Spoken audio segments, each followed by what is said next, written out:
Hi, this is Deborah from dinglefoot.com, and today I wanted to show you how to use and to store your Nest Abilities dies from Spellbinders. I've just gotten some of these into my store and I've had a lot of questions on how to use them.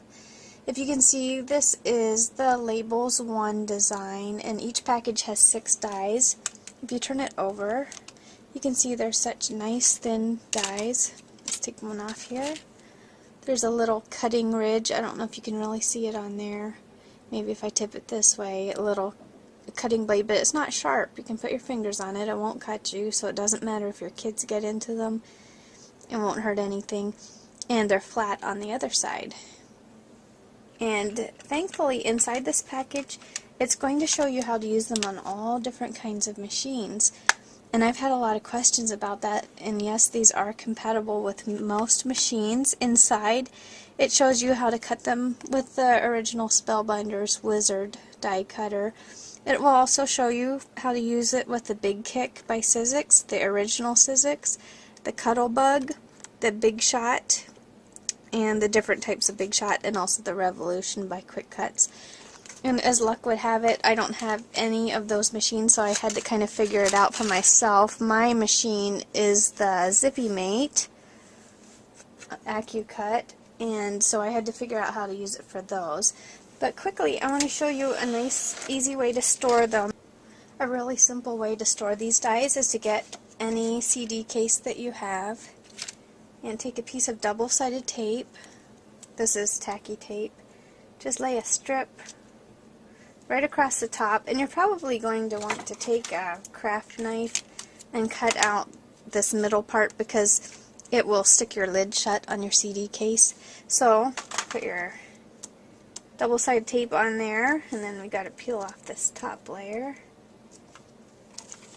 See if we can get this going here.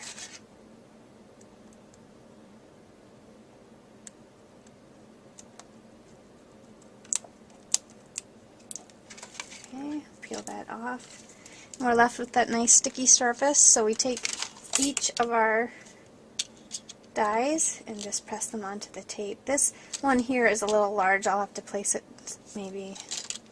Oh, I think it'll stick anyway. Just put it there. Just go by size, just the way they came in your package. Press them right in there, and then you could also cut the front off your package and place it inside your CD case if you want to make sure you know what the name of the design is. Okay, there we go. Just snap it shut. There you have a handy dandy way to store them, and you can see right through it to see what you have.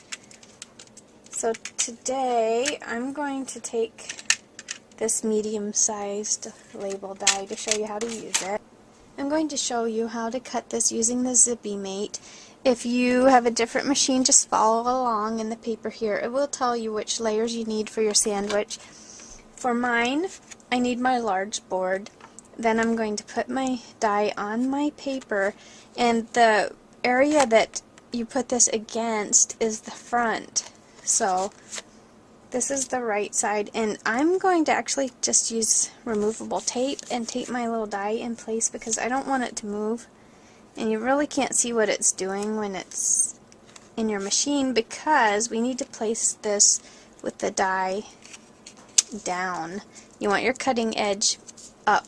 So my ridged edge is pointing up. And for my machine, I actually need 3 layers of this plastic. Your machine's probably going to be different, and this is the thickness that I need for it to cut through. So I just place my 3 layers in there. I'm just going to run it right through. Okay. There we go. We'll see what we have here.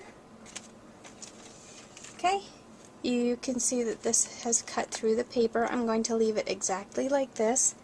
To emboss it, I just put my large board back in. I'm going to leave this taped right in place, right where it is. Place this down here. This is my foam mat this time. This is for embossing. So place that on top, and this time I will only need 2 plastic layers on top. So we're going to run that through.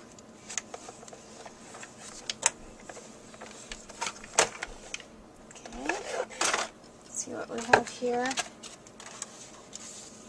Okay, great. I got a nice embossed edge. You can kind of see it from the back maybe.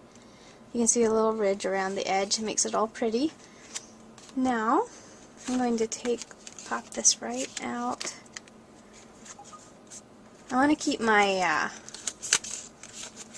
actually keep my die with my paper, and this is important if you're going to stencil on top of it. So just lay it back in there the way it was,